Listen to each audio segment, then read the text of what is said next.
Orang Kristen, orang percaya hidup dari apa yang kita percaya. Itu sebabnya kita disebut orang-orang yang beriman. Karena kita hidup dari apa yang kita percaya. Ini sangat penting sekali. Sekali saya ulangi, kita hidup dari apa yang kita percaya. Kita melihat apa yang kita percaya. Segala sesuatu yang terjadi itu yang kita percaya.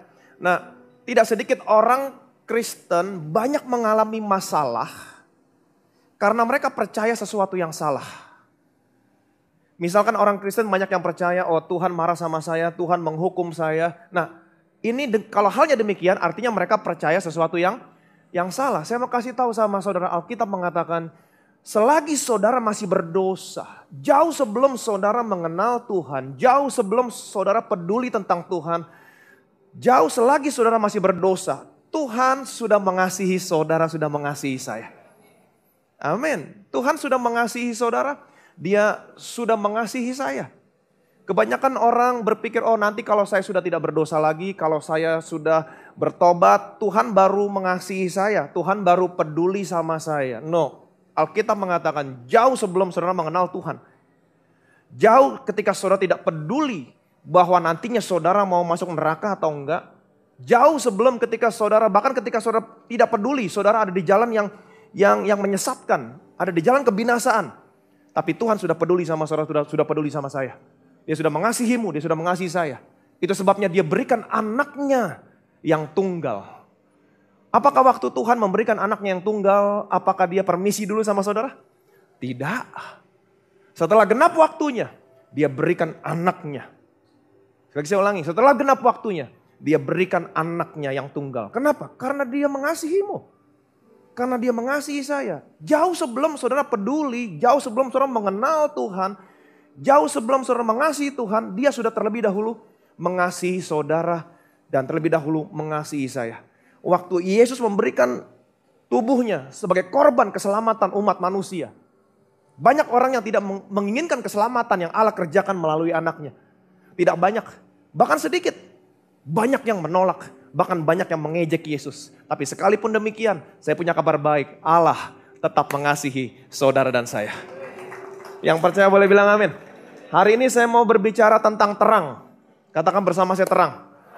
Bukan terang yang alami, yang berasal dari lampu. Bukan, tapi terang yang supranatural. Terang yang berasal dari Tuhan. Tahukah saudara bahwa di dalam hidupmu saudara memiliki terang? Orang-orang dunia di sana mereka hanya memiliki terang yang alami. Tapi di dalam gereja, saudara dan saya memiliki terang yang bukan terang yang alami. Tapi terang yang supranatural. Terang yang berasal dari Allah. Waktu terang ini bersinar dalam hidupmu, maka terang ini akan mengusir semua kegelapan dalam hidupmu. Termasuk penyakit, termasuk kelemahan tubuh, termasuk kegagalan. Kalau selama ini saudara hanya menghasilkan terbatas, tapi hari ini ketika terang itu bersinar, maka tembok-tembok membatas akan dirobohkan. Saudara akan mengalami terobosan-terobosan yang selama ini saudara gak pernah lihat. Oke, saudara siap diberkati Tuhan? Amin. Yohanes pasal 1, ayat 1 sampai dengan ayat yang kedua. Pada mulanya adalah firman. Firman itu bersama-sama dengan Allah dan firman itu adalah Allah. Ia pada mulanya bersama-sama dengan Allah. Pada mulanya adalah firman. Firman itu bersama-sama dengan Allah. Dan firman itu adalah Allah.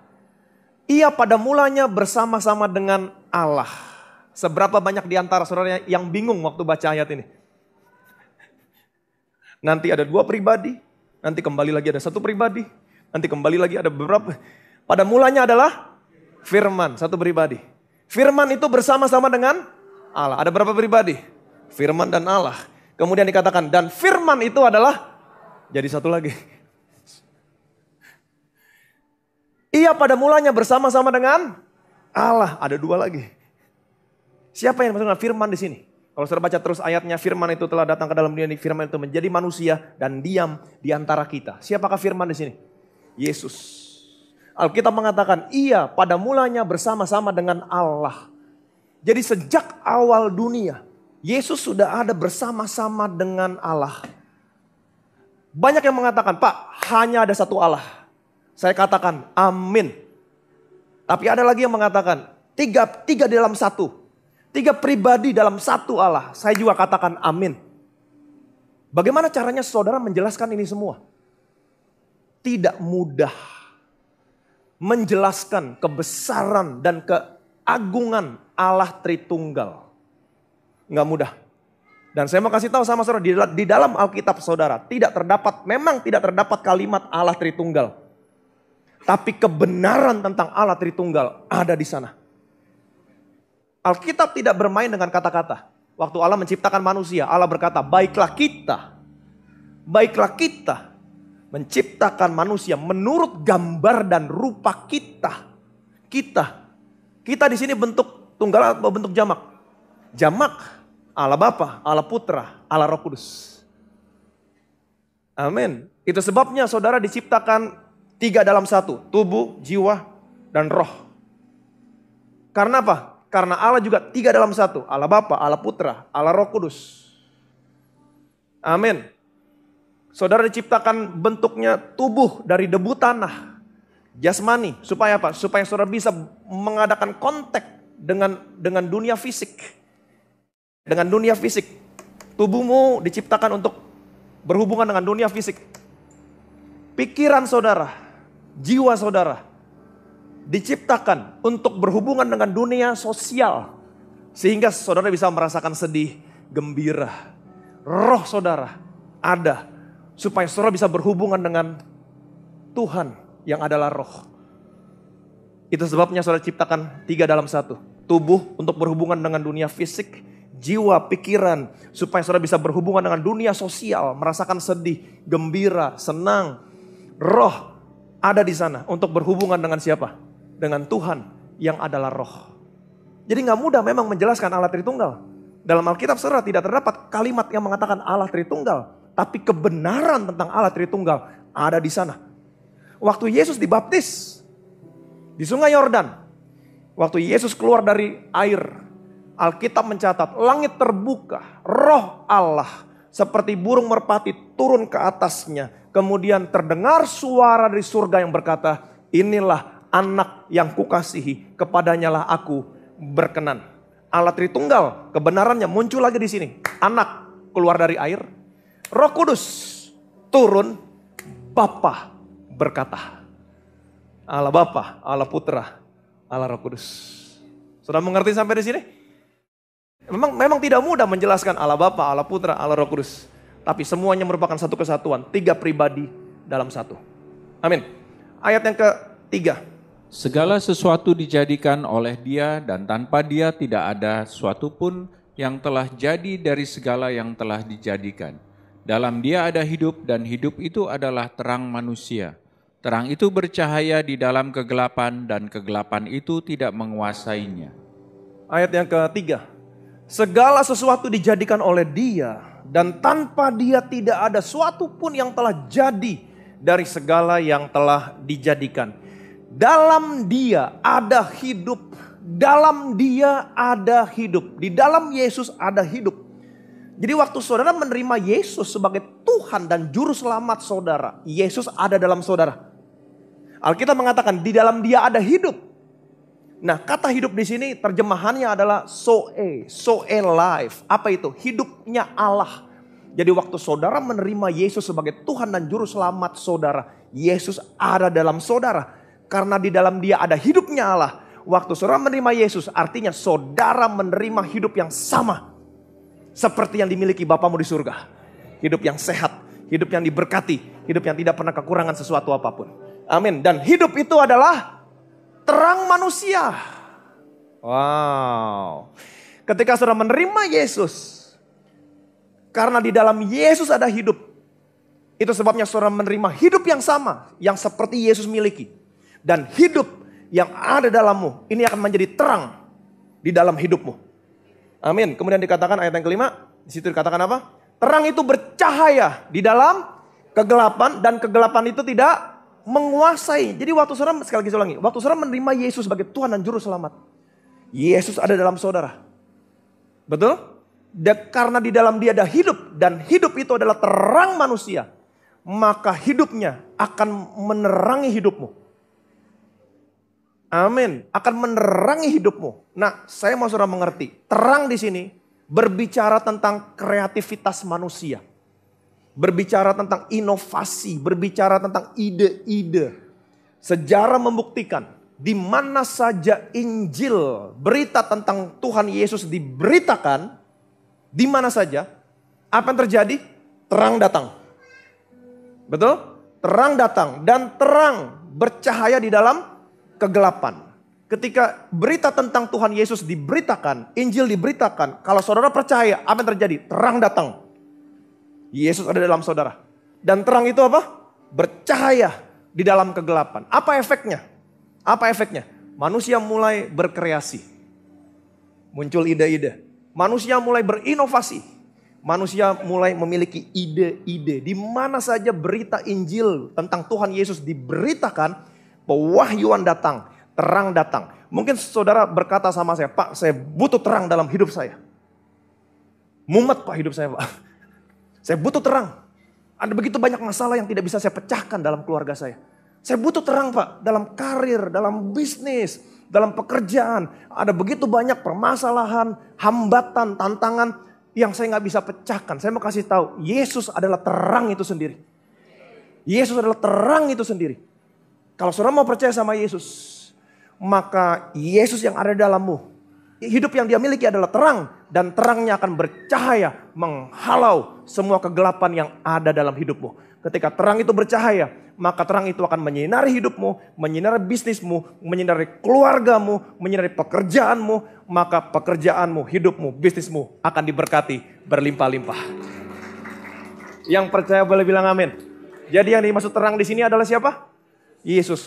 Waktu Allah menciptakan langit dan bumi, apa yang pertama kali Allah katakan? Apa yang pertama kali Allah katakan? Jadilah terang. Waktu Allah melihat gelap, Allah berkata apa? Jadilah terang. Maka terang itu pun, siapa yang dimaksud dengan terang di sini? Waktu Allah melihat gelap, Allah berkata, jadilah terang. Kemudian terang itu pun jadi. Pertanyaan saya, apa yang dimaksud dengan terang di sini? Ada yang berkata, matahari Pak, bukan. Matahari diciptakan Tuhan di hari yang keempat. Betul? Kalau begitu apa yang dimaksud dengan terang di sini? Yohanes dalam surat-suratnya pernah mendefinisikan Allah sebagai terang. Allah adalah terang dan kegelapan tidak menguasainya. Betul? Nah, kalau kegelapan bertemu dengan terang, terang bertemu dengan kegelapan, siapa yang menang? Siapa yang menang? Terang. Nah, kalau saudara ada dalam ruangan yang gelap, gelap seperti ini. Kalau saudara ada dalam ruangan yang gelap seperti ini, ketika ada terang yang bersinar, maka terang itu terkadang menyakitkan. Betul? Terkadang terang itu menyakitkan. Terkadang kita nggak mau. Nah, begitulah yang terjadi sama orang dunia. Dunia sekarang sedang dilanda kegelapan. Itu sebabnya mereka berkata begini, kami nggak mau hidupmu. Kami nggak mau jadi Kristen. Kami nggak mau hidupmu. Kami tidak mau kekristenanmu. Sinarnya terlalu terang. Kami khawatir. Kami khawatir. Ketika kami ada dalam terang ini, maka semua dosa, semua kekurangan, semua ketidaksempurnaan kami akan terekspos. No, mereka salah. Mereka salah. Justru ketika terang Yesus ada dalam hidup mereka, maka justru mereka bisa melihat pekerjaan tangan Allah yang sempurna melalui anaknya, menghapus semua dosa mereka dan menghapus semua ketidaksempurnaan mereka. Karena kalau saja masih ada satu dosamu yang tertinggal, maka Yesus tidak bisa naik ke surga dan Bapaknya tidak bisa berkata, duduklah di sebelah kananku. Gak bisa. Gak bisa. Tapi Alkitab mengatakan, setelah ia selesai, katakan bersama saya selesai. Setelah ia selesai mengadakan penyucian dosa. Wow. Setelah ia selesai mengadakan penyucian dosa, dia naik ke surga, dia duduk di sebelah kanan Allah. Dia duduk di sana bukan karena dia anak Allah. Memang dia anak Allah, tapi bukan karena itu dia duduk di sebelah kanan Allah.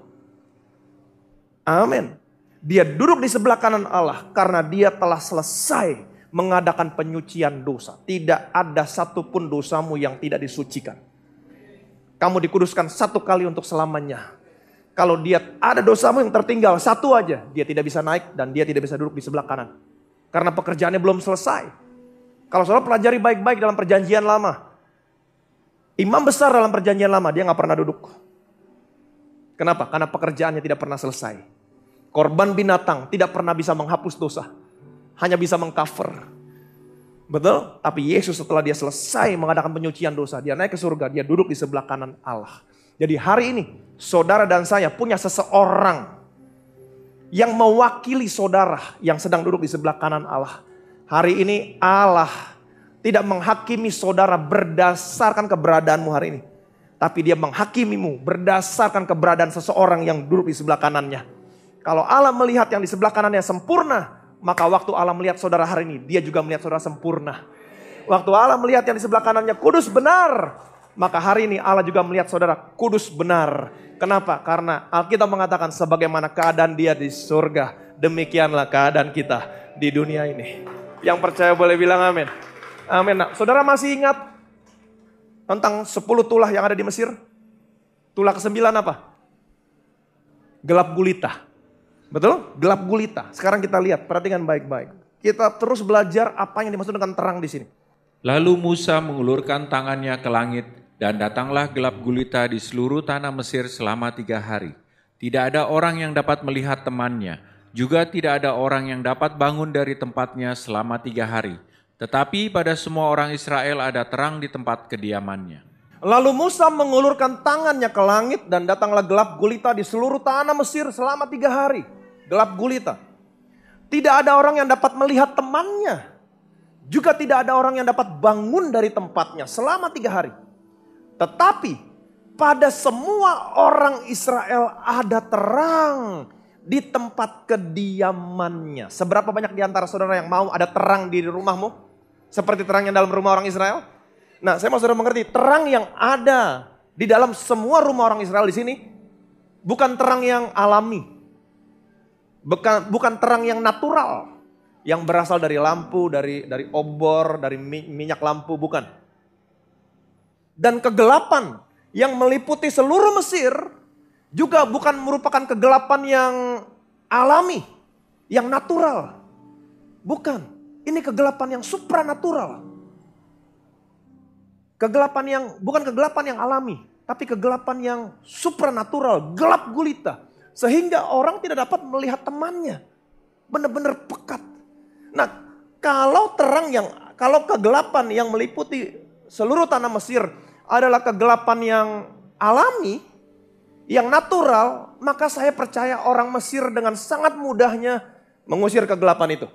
Bagaimana? Dengan nyalain lilin? Selesai. Betul? Nyalain minyak lampu? Selesai. Kayak tadi gelap nyalain lampu? Selesai. Terang. Nah, kalau terang yang ada dalam rumah Israel adalah terang yang alami. Terang yang natural. Maka saya percaya orang-orang Mesir juga bisa mampu menciptakan terang dalam rumahnya. Dengan nyalain lampu. Nyalain obor. Tapi di sini bukan kegelapan yang alami, bukan kegelapan yang natural, tapi di sini kegelapan yang supranatural, di mana orang tidak dapat melihat temannya, dan kegelapan ini hanya bisa diusir dengan terang yang supranatural, terang yang berasal dari siapa? Dari Tuhan. Jadi kegelapan di sini bukan kegelapan alami, terang di sini bukan terang yang alami, tapi kegelapan yang supranatural, terang yang supranatural. Ada sebuah kesaksian, ada seorang misionaris, dia pergi ke hutan di Afrika. Di dalam hutan itu ada satu suku, di mana sukunya ini kanibal, makan orang. Waktu misionaris ini masuk ke dalam hutan ini, apa yang terjadi? Setelah bertahun-tahun dia keluar masuk, sekarang kalau saudara lihat di dalam hutan itu, saudara akan menemukan ada begitu banyak orang-orang yang mengasihi Tuhan, ada gereja di sana, dan mereka tidak kanibal lagi. Kenapa demikian? Setelah bertahun-tahun, kepala sukunya bertanya dan berkata kepada misionaris ini, tahukah kamu, waktu pertama kali kamu masuk ke hutan ini, sesungguhnya kamu sudah kami kepung, kami mau tangkap kamu, kami mau makan kamu. Tetapi sekarang kita friend, kita teman. Sekarang saya mau tanya sama kamu, tolong jawab. Waktu kamu pertama kali masuk ke hutan ini, siapa sosok yang tinggi besar dan bersinar terang ada di samping kamu? Tolong kasih tahu. Wow. Siapakah terang di sini? Oke. Ayat yang berikutnya.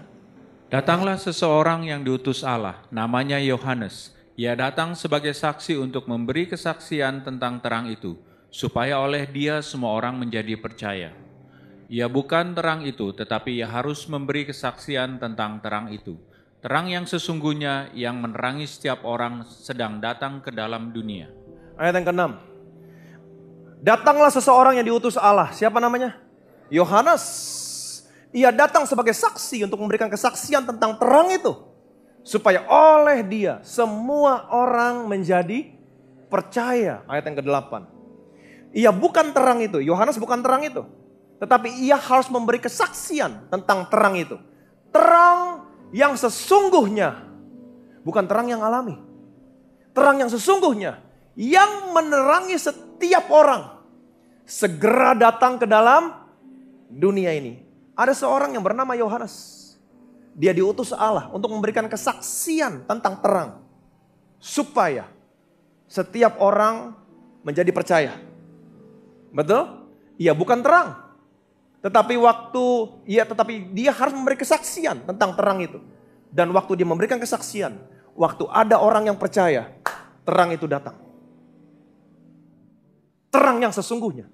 Bukan terang yang natural, tapi terang yang sesungguhnya datang. Yang menerangi setiap orang. Siapakah dia? Yesus. Amin. Jadi terang bisa datang. Kapan? Ketika saudara percaya berita Injil, berita tentang Tuhan Yesus Kristus. Saudara menerima Yesus sebagai Tuhan dan Juru Selamatmu. Saya mau kasih tahu sama saudara, Yesus tinggal dalam saudara. Saudara memiliki hidupnya dia. Dan hidup itu adalah terang yang menerangi hidupmu. Amin. Itu sebabnya terang datang. Waktu terang ini datang, waktu terang ini menerangi hidupmu.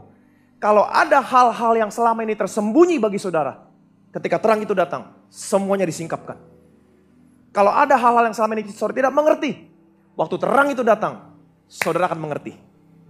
Kalau saudara seorang pengusaha hari ini, ada begitu banyak tantangan, hambatan dalam usahamu, saudara nggak bisa mengerti, saudara tinggal bilang gini, Tuhan, Engkau ada dalam saya. Biarlah berikan saya terang hari ini Tuhan. Supaya saya bisa menghadapi situasi yang sulit ini. Saya mau kasih tahu sama ketika terang itu datang. Muncul ide, muncul kreativitas. Betul? Muncul ide, muncul kreativitas. Kemudian saudara mulai berkreasi, mulai berkreativitas. Muncul ada, saya harus begini. Saudara akan menjadi orang yang sanggup melakukan. Jauh lebih besar, jauh lebih banyak. Daripada orang-orang yang punya pengalaman di luar sana. Amin. Jadi sesungguhnya saudara sungguh-sungguh berbeda dengan orang yang ada di luar sana. Terang yang mereka miliki adalah terang yang alami. Tapi terang yang saudara miliki hari ini bukan terang yang alami. Waktu terang itu menyinari hidupmu. Keluar, apa yang terjadi? Muncul ide, muncul kreativitas. Ada inovasi-inovasi yang baru yang orang dunia gak pernah pikirkan. Jadi saudara lebih daripada orang dunia. Perhatikan baik-baik, lihat gambar ini. Bait Allah. Ada pelataran, ada ruang kudus, dan ruang Maha Kudus. Kalau saudara berdiri di pelataran, maka terang yang saudara miliki adalah terang yang alami. Yang berasal dari mana?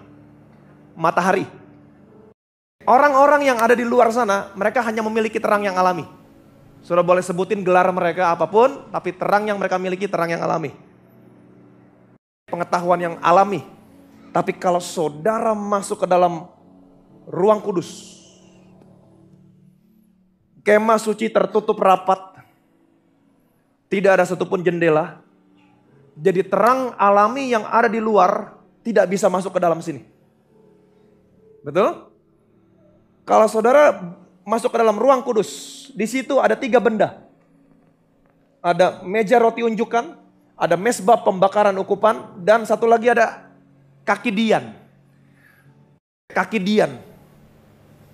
Jadi penerangan yang ada dalam ruang kudus itu berasal dari mana? Kaki dian.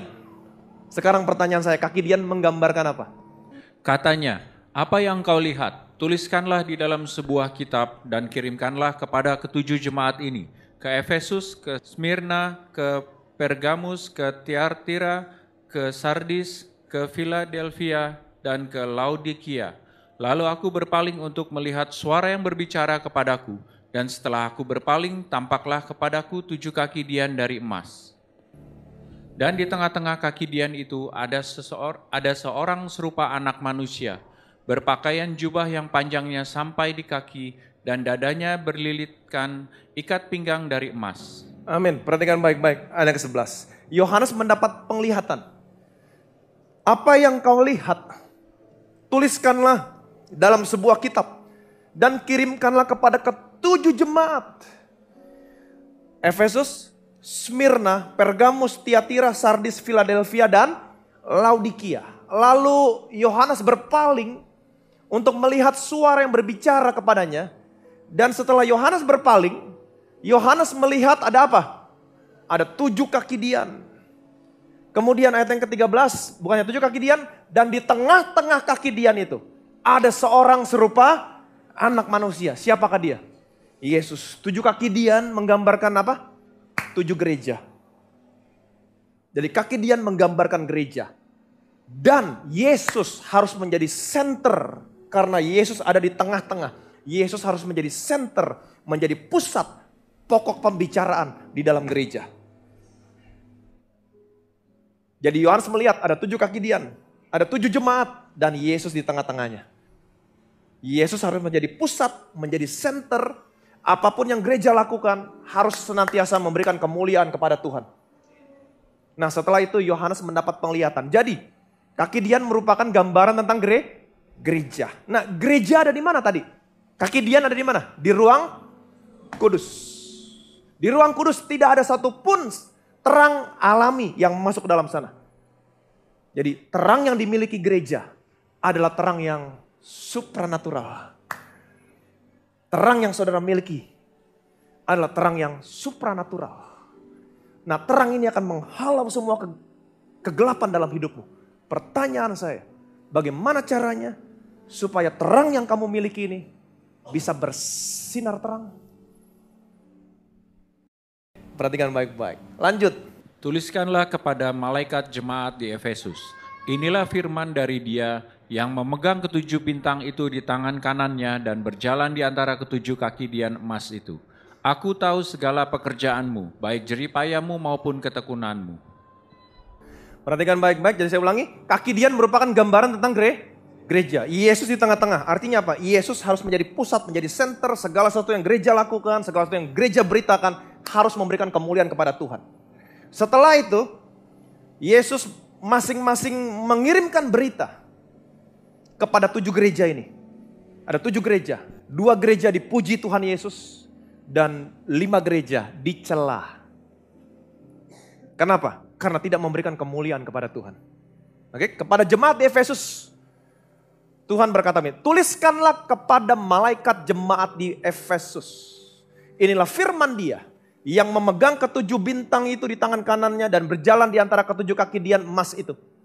Aku tahu segala pekerjaanmu, baik jeripayahmu maupun ketekunanmu. Nah, tuliskanlah kepada malaikat jemaat di Efesus. Kata malaikat di sini bukan berbicara tentang malaikat yang bersayap. Bukan. Tapi malaikat jemaat di sini terjemahannya adalah human messenger. Manusia pembawa berita. Tuliskanlah kepada manusia pembawa berita jemaat di Efesus. Pertanyaan saya, siapa yang dimaksud dengan human messenger di sini? Siapa pembawa berita di dalam jemaat? Siapa pembawa berita dalam gereja? Pastor, pendeta, pengkhotbah, penginjil. Jadi Tuhan berkata kepada Yohanes, Yohanes, tuliskan kepada pendeta, pengkhotbah, penginjil di Efesus.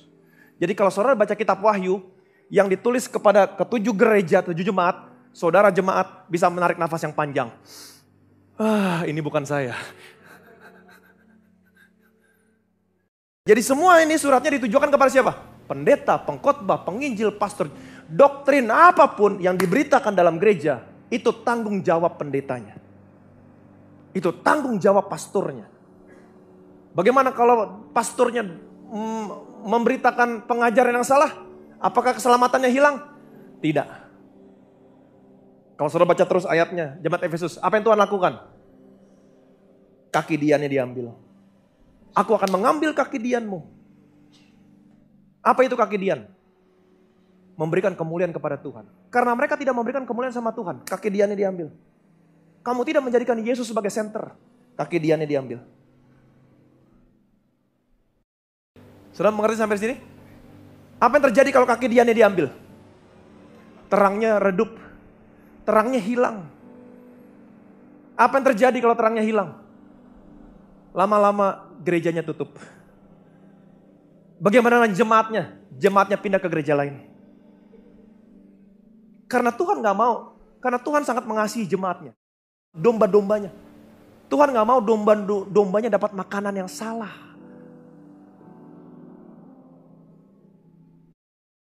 Tuhan gak mau domba-dombanya dapat makanan yang salah. Kaki Diannya diambil. Terangnya gak bersinar lagi. Redup. Apa yang terjadi? Jemaatnya pindah. Kenapa? Tuhan mencela. Aku tahu segala pekerjaanmu. Katakan bersama saya pekerjaan. Jeripayahmu. Katakan bersama saya jeripayah. Maupun ketekunanmu. Katakan bersama saya ketekunan. Jadi ingat baik-baik urutannya. Pekerjaan, jeripayah, ketekunan. Ini jemaat di Efesus. Paulus pernah berkata menulis surat kepada jemaat di Tesalonika seperti ini.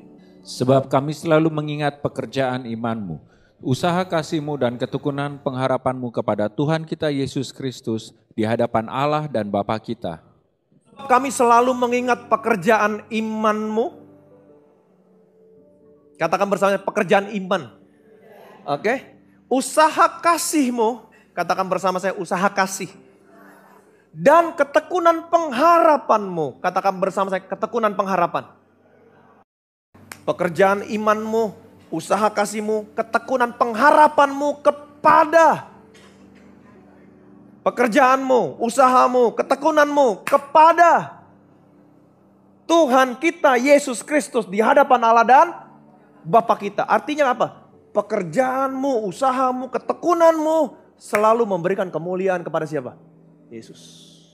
Tapi kepada jemaat di Efesus, aku mencela engkau. Lihat baik-baik. Tuliskanlah kepada malaikat jemaat di Efesus. Tuhan mencela mereka. Inilah firman Dia yang memegang ketujuh bintang itu di tangannya dan berjalan di antara ketujuh kaki Dian emas itu. Aku tahu segala pekerjaanmu. Aku tahu pekerjaanmu. Aku tahu jeripayahmu. Aku tahu ketekunanmu. Pekerjaan, jeripayah, ketekunan. Tetapi waktu Paulus berkata kepada jemaat di Tesalonika, kami selalu ingat pekerjaan imanmu, usaha kasihmu, ketekunan pengharapanmu kepada siapa? Kepada Yesus.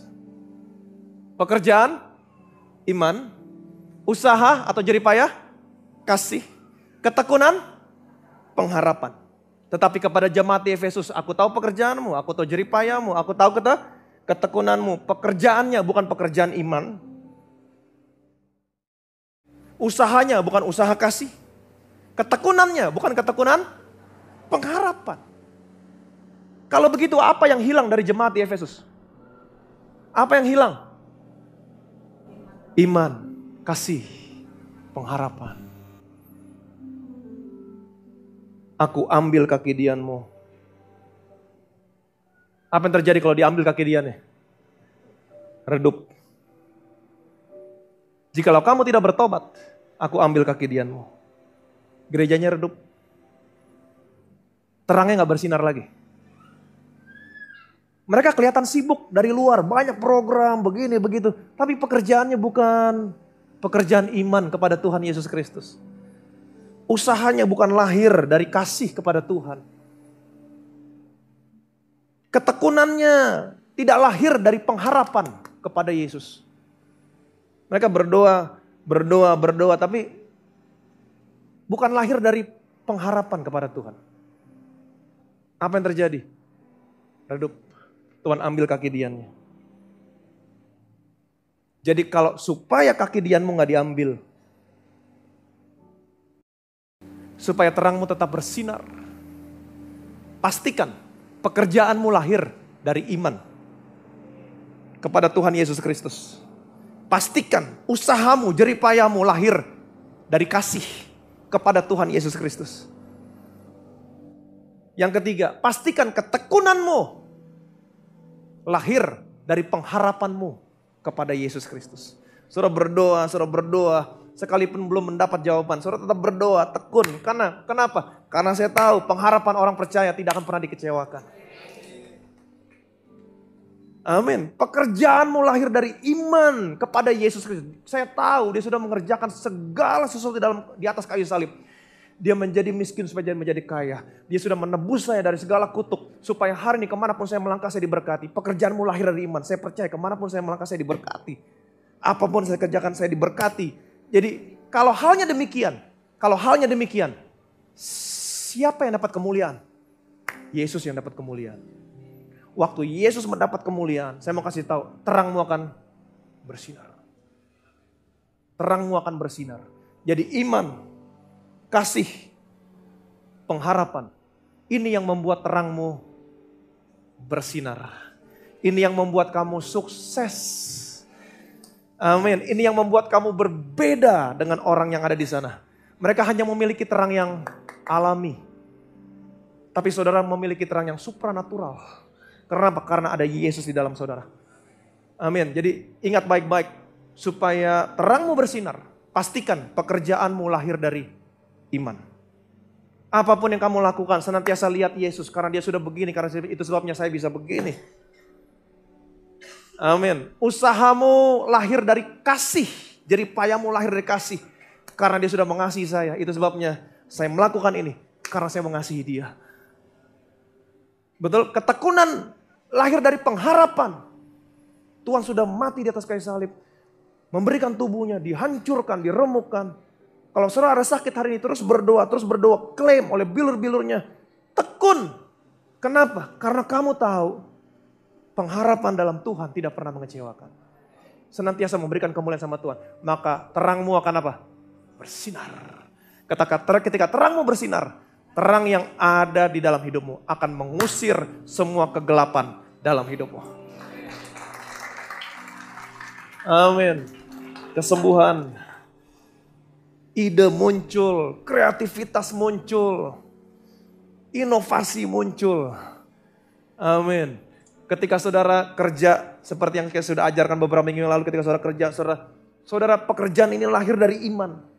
Ketika dapat tanggung jawab, oke, jangan langsung kerjain, tapi menyadari Tuhan ada bersama-sama dengan saya. Amin. Dia senantiasa membuat apapun yang saya kerjakan berhasil. Nah, ini pekerjaan yang berasal dari iman. Kalau begitu siapa yang dimuliakan? Yesus yang dimuliakan. Kalau Efesus, pekerjaan, aku tahu pekerjaanmu. Tapi pekerjaan yang hanya mengandalkan kekuatan sendiri. Aku tahu usahamu. Aku tahu ketekunanmu. Tapi gak tahu apa motivasi di balik itu semua. Kamu kelihatan sibuk. Tapi pekerjaanmu gak berasal dari iman. Usahamu gak berasal dari kasih. Ketekunanmu bukan lahir dari pengharapan. Jadi hari ini, supaya terangmu bersinar. Kamu punya terang. Ini yang membedakan kamu dengan orang dunia. Ini yang membuat kamu superior. Bagaimana caranya terang itu bersinar? Pastikan pekerjaanmu lahir dari apa? Iman. Usahamu lahir dari kasih. Ketekunanmu lahir dari apa? Pengharapan. Maka terang yang ada dalam hidupmu akan menerangi dan mengusir semua kegelapan dalam hidupmu. Yang percaya boleh bilang amin. Bilang sama kiri kananmu, pekerjaan iman, usaha kasih, ketekunan akan pengharapan. Saudara belajar sesuatu? Sudah diberkati? Siap lebih luar biasa dari orang-orang yang di luar sana? Berikan kemuliaan yang meriah bagi nama Yesus. Bapa dalam surga, kami bersyukur Tuhan.